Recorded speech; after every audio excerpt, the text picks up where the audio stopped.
Hey, it's Brian with Motherboard. I've got one word for you: drones. Now, you've probably heard a little bit about drones in the news lately. These things fly all throughout the Middle East and the Horn of Africa. When they're not spying on suspected terrorists, they're probably killing them with Hellfire missiles. But here's the thing: drones are coming to the States. They're actually already here. They're being used to keep an eye on things, so they're not going to kill you, at least not yet. Motherboard has been fascinated with drones for a while now. It seems there's some misconceptions about the age of unmanned aerial vehicles. To try and clear the air just a little bit, we're going to head out and talk to some people who are building drones, who are selling drones all over the world. With any luck, we hope to fly some drones as well. We have absolutely no idea what we're getting into.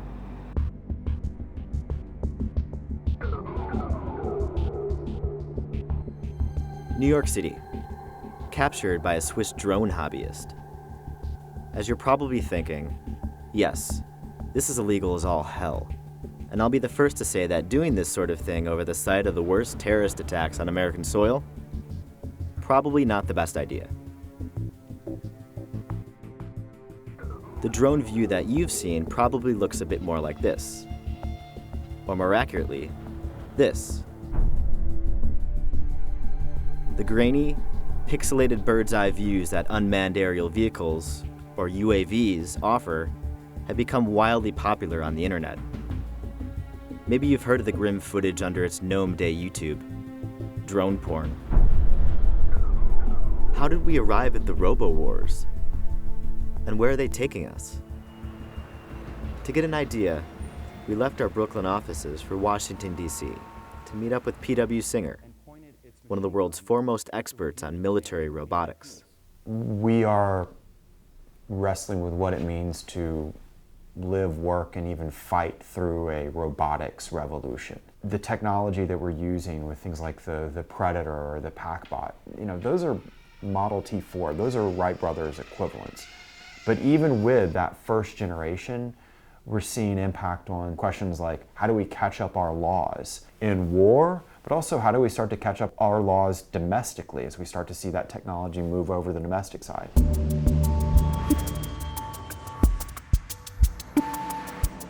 We're seeing an evolution that is following many other technologies.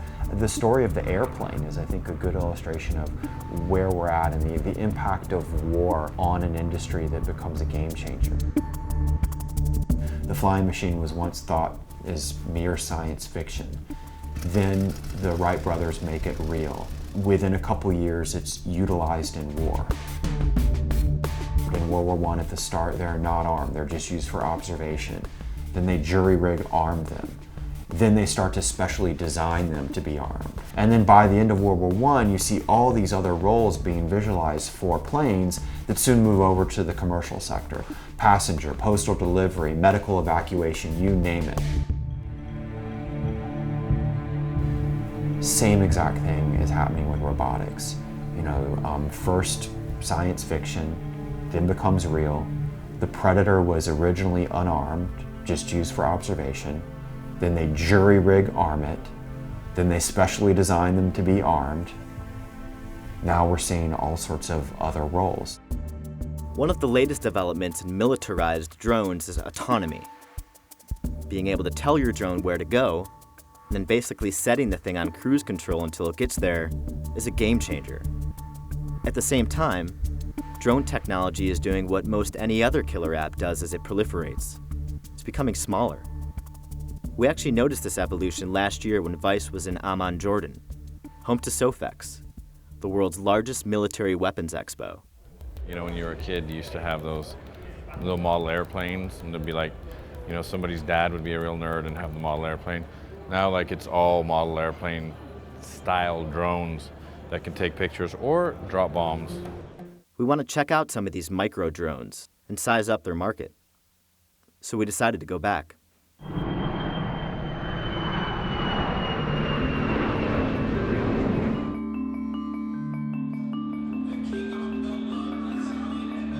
Drones are becoming hot commodities for armed forces around the world. Some 600 companies from well over 50 countries are dabbling with drone tech for both spying and killing. And nowhere is this more evident than among the trade booths at SOFEX, where we first meet this guy, a rep for a Turkish drone company.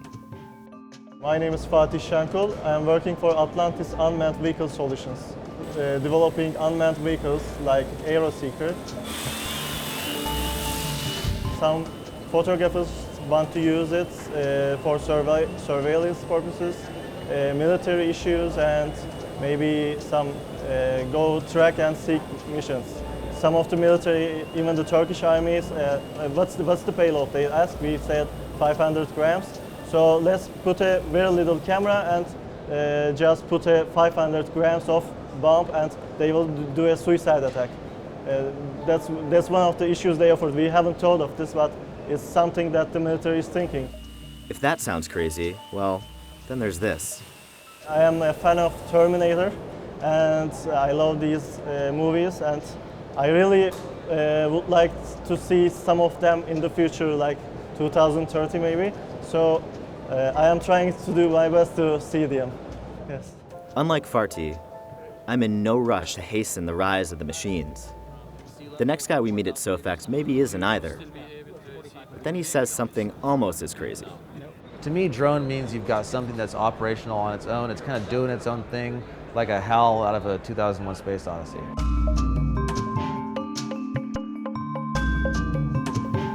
Here's hoping his robot, the Scout, has no intentions of becoming self-aware, like HAL, and refusing to open the pod bay doors. Now, to be clear, the Scout is built by Aviation Labs, a Canadian drone firm. Datron and its reps, like Chris, work with Aviation on the supply side of the chain. Chris Barter is a drone dealer. The Scout is the flagship UAV in Datron's suite of tactical robotics. Take one look at its size, and it's pretty clear that the Scout is nothing more than a surveillance system. It can fly at speeds up to 30 miles per hour. It's fully operational from -22 to 122 degrees Fahrenheit, and it can withstand wind gusts up to 50 miles per hour. It's a compact, capable machine, and has been sought after by the likes of NOAA, the U.S. Coast Guard, and FEMA. Is there anything that that you can give me, something like something like a brochure or something like that? And hopefully we'll be contacting you very, very soon. Sounds like a plan. After Chris closes the deal, he invites us back to Datron's headquarters just outside of San Diego. In addition to drones, he promises there's going to be some pretty decent surfing.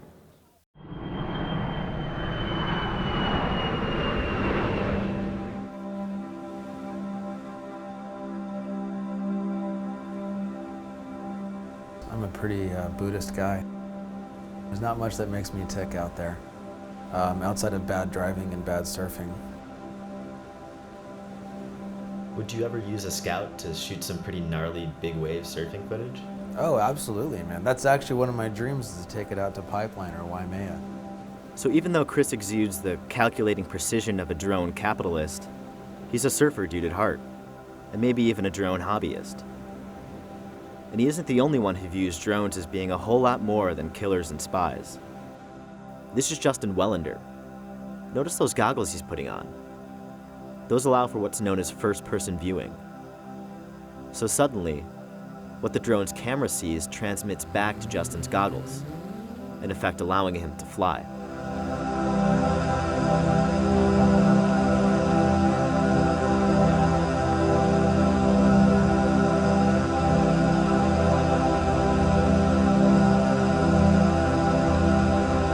But we'll get back to the hobbyist later.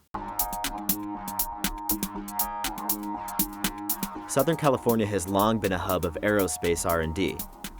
And today, drone firms like Datron are popping up all over the region. You can call it Drone Valley, or even the Drone Zone. Datron's campus is in one of these cookie-cutter industrial parks. But soon enough we find the place, and we're greeted by Chris and two of his colleagues. We get down to the brass tacks. Who buys a Scout? I will not go into specific customers by name, but I can address customer bases that we will go after. The Scout is man-packable and offers fast setup. ease of use and hot swappable payload capabilities. The snap-together assembly requires no tools, and total assembly to takeoff time can be measured in seconds. We're targeting the guy, be it the law enforcement officer, be it the squad guy who's out in a combat theater, who doesn't want to rely on some guy flying a system in Las Vegas that's being launched out of an airport that's 7,000 miles away. Unlike the Scout, most so-called hunter-killer drones are flown out of Air Force bases throughout the American West. Many people lose sleep over the thought of these hulking drones. But many others accept the new bug-splat warfare. I have no qualms when I read the news about a drone strike in Pakistan. What troubles me is that people have a tendency to kind of lump in a lot of these unmanned systems one with another. So a Scout, which is unarmed and will probably always be unarmed, is meant specifically for surveillance, will never be harming any individual for the most part, unless, any kind of accident. The unit really and truly flies itself. It just waits for us to tell it when to take off, how high to go, how fast to fly, where we want it to go, and what to look at. Sure. All of our status says we're okay. We've got a GPS accuracy of 2.6 meters, so we're ready to take off. It spins up. It says I've done all my check, so I'm ready to take off. So I hit takeoff. The vehicle is very good at flying itself, and it just listens to the directions of how high we want it to go, where we want it to go to, and what we want it to look at. We've had a lot of interest in special use cases, like in Nome, Alaska, where they actually had an oil tanker trying to ship oil into Nome. Unfortunately, the harbor froze really early in the year. And what they actually did with the Scout was they took it off and they took photographs of the ice surrounding this harbor. And in a post-processing, using post-processing software, they were able to actually map out the sea ice thickness so they could navigate this tanker in accordingly. So it's a pretty diverse system. It takes some convincing, but eventually Chris and his team let us take this diverse system of theirs for a spin.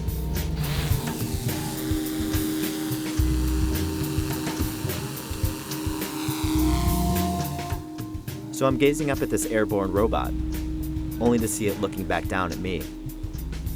I begin to feel the sting of my own privacy potentially being compromised. And I can't help but wonder if Chris and Datron feel the same. Yes, we do empathize with the security and privacy rights, but we're more so focused on supporting that agency, supporting that firefighter, or supporting that law enforcement officer going into the building who needs to know either what's happening in that building in a tactical type of situation or what's happening on the other side. So really it's in the court of public opinion how that gets fleshed out. Datron doesn't want to talk about privacy, but Chris hopes everyday civilians will come to see something like the Scout as a friend, not Big Brother. As we deploy these into real-world environments, what I hope happens is that people obtain an understanding of how these systems are actually working for them, as opposed to against them. How do you think we did? You guys did pretty good. You took off and you landed exactly where you wanted it to, and you didn't crash a thing. You did good. No blood. No blood. No blood, no dents, no scratches. Good.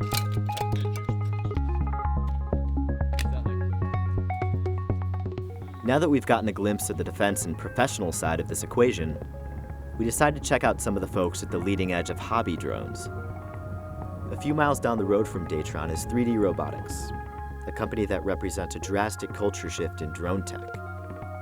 Alan and Sam, two engineers with the company, give us a quick run of the lab. This is where we design all the frames, the autopilots, all the circuits. Right. And also where we play around. So this is just where everything starts, and then the manufacturing, shipping, and testing is on the other side.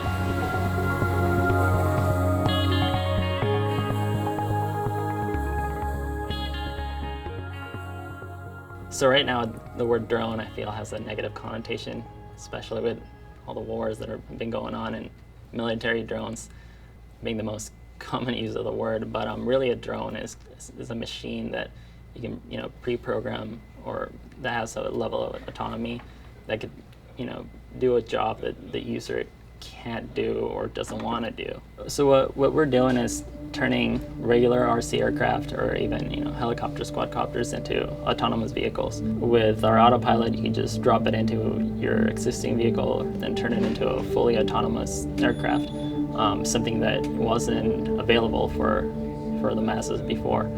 And then what to do with it, that's where the user comes in. That we're selling the tool, and it's up to the user to come up with a use for it. And you can go buy scissors and do something bad with it. So it's basically the same thing. I'm Chris Anderson. I'm the co-founder of 3D Robotics and founded DIY Drones, the community that spawned us initially. This is not my day job. My day job is I'm the editor of Wired. Shortly after taping this interview, Chris Anderson announced his departure from Wired to focus on 3D robotics full-time. Well, what you're looking at here is what we think of as something like, the Apple, of 1977, coming out of the homebrew computing club, amateurs, hobbyists, not the IBMs of the day. The technology in your cell phone, the sensors and the processors and the wireless, etc. The fact that this has become cheap and available and ubiquitous is the enabling technology of the personal drone movement. And we don't come out of the aerospace industry. We definitely don't come out of the military. We come out of the hobbyist world. And what you're seeing here is just a bottoms-up, open source, community-based attempt to take a technology that was once a military industrial one and democratize it, make it available to everybody, and introduce the word personal to drone.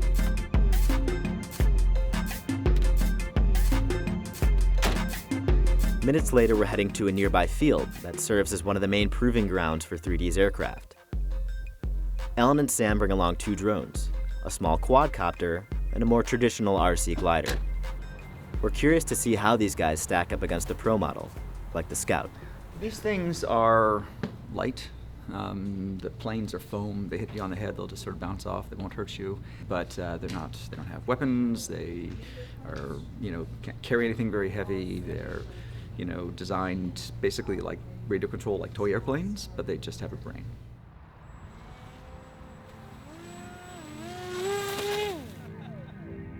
Yeah, so these things take a while to get some altitude. That should be throttled it up or yeah.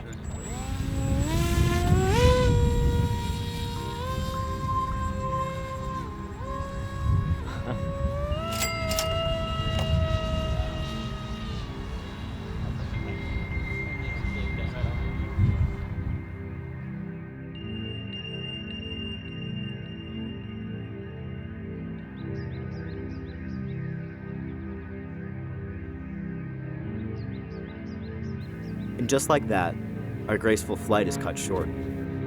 The guys are spooked by a small private plane passing through our airspace. Which brings us to the Federal Aviation Administration's stance on drones. Since the FAA doesn't really have rules for what we make, we just piggyback onto our RC aircraft. And so we're limited by altitude. We can only fly 400 feet or below. We have to fly within line of sight. Just various rules that are there that maybe we can do away with because our drones are more capable than that.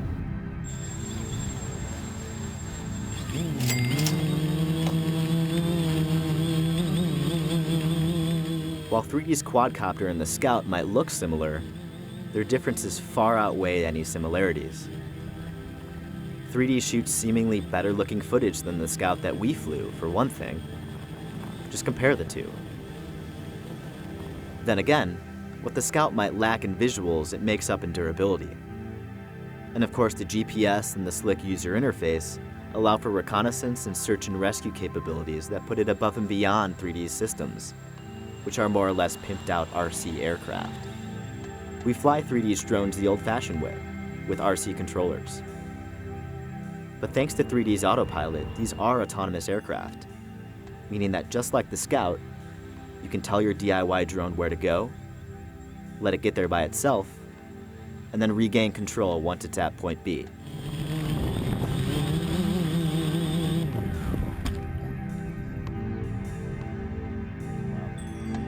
I can see how it would be easy to drop out and kick it in the drone zone forever. But it's time we get back to New York.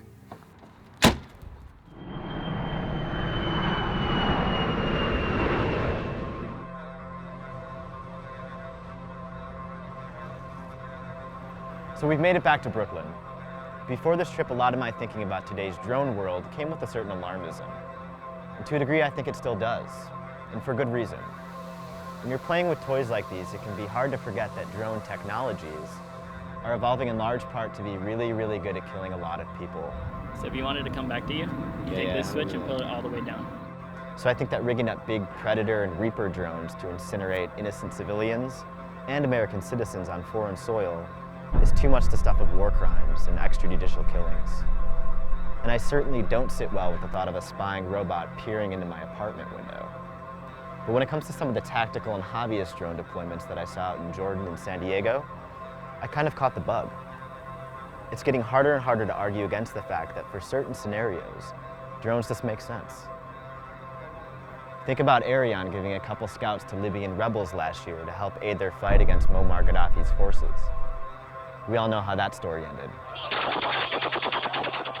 But beyond the wartime theater, think of the myriad possibilities that drones open up for research, filmmaking, even the next generation in taco delivery.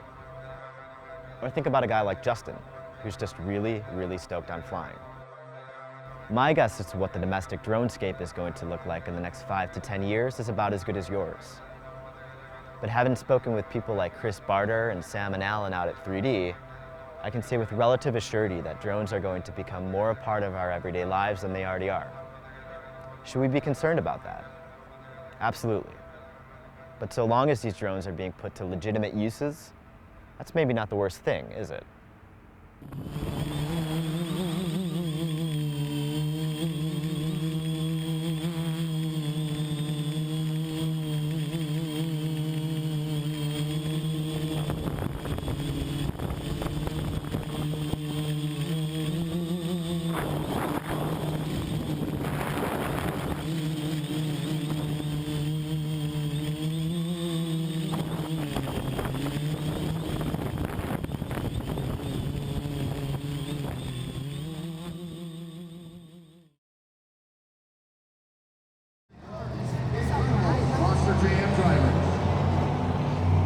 And then all of a sudden we hear the noise the first time.